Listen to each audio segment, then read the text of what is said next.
The NL East title is falling more and more getting more and more out of the Mets' reach.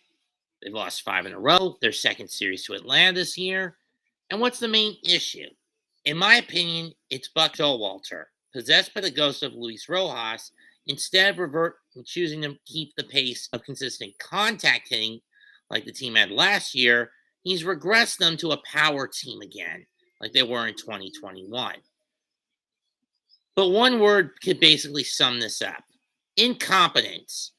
And one major choice that he made that fucked the team over: moving Starling Marte out of the 2 slot and into the 6 slot. As we've seen, there's no one behind Marte that can produce when he's in the 6 slot, as opposed to a few guys who can when he's in the 2. Tonight's game was a case in point as to why Marte should be put back in the 2 slot where he belongs. I'm reaching my fucking boiling point, and this is the calmest I've been with these rants in regards to this issue.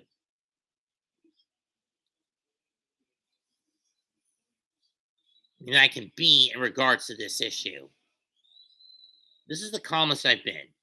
This team has lost 5 in a row. It's now only half a game ahead of Philadelphia for fourth.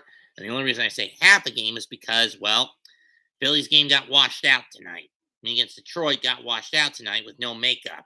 There was no rescheduling, as far as I know yet.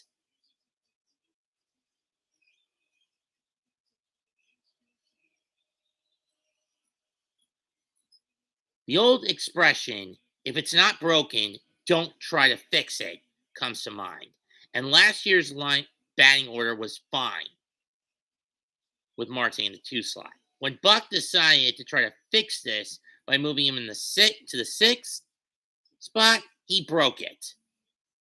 And the numbers, and let me be blunt, for people like Talking Mets with Rob will want to argue and fight me over this, the numbers don't lie, Robert.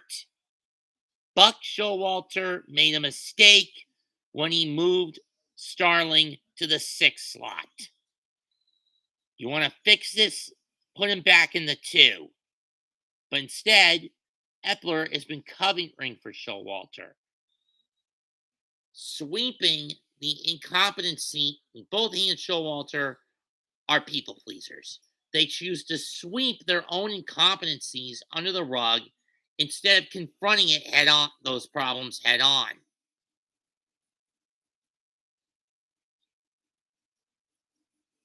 I called Billy Epler a coward at the deadline last year for not pulling the trigger on getting key pieces that we should have gotten last year. And I called Buck an incompetent tin man, a brainless scarecrow for what he's done with the lineup. Bonehead Buck, brain dead Buck is the nickname for this bastard. Joe Judge was the cowardly lion. Tom Thibodeau is the heartless tin soldier, tin woodsman. And we've just found our brainless scarecrow, our replacement for Luis Rojas as the brainless scarecrow.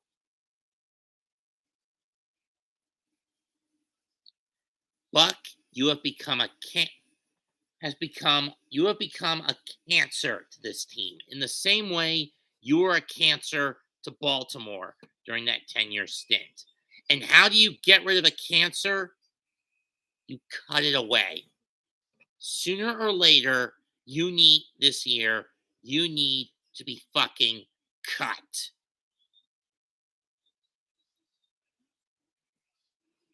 And the sooner you're cut, the better. Because you're not World Series material, manager material. Never have been. You never will be. The sooner you're out of New York, the better.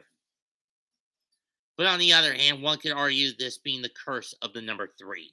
Any year that ends in a 3 usually has the Mets blowing goat shit chunks. And to be fair, I could see why they say that.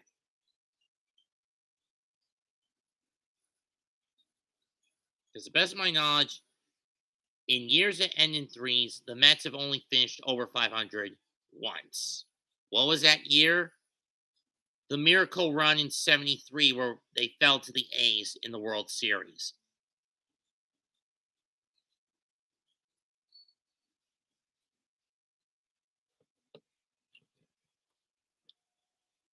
And believe me, it's going to take a miracle to get rid of you, Showalter. The sooner you're gone, the better. Leave a comment, smash the like, and sub to the channel. I would say we gotta believe, but at this point, with how incompetent this son of a bitch has been, I'm not even sure if we can believe at this point. Till then, goodbye. Good fucking night. Bang.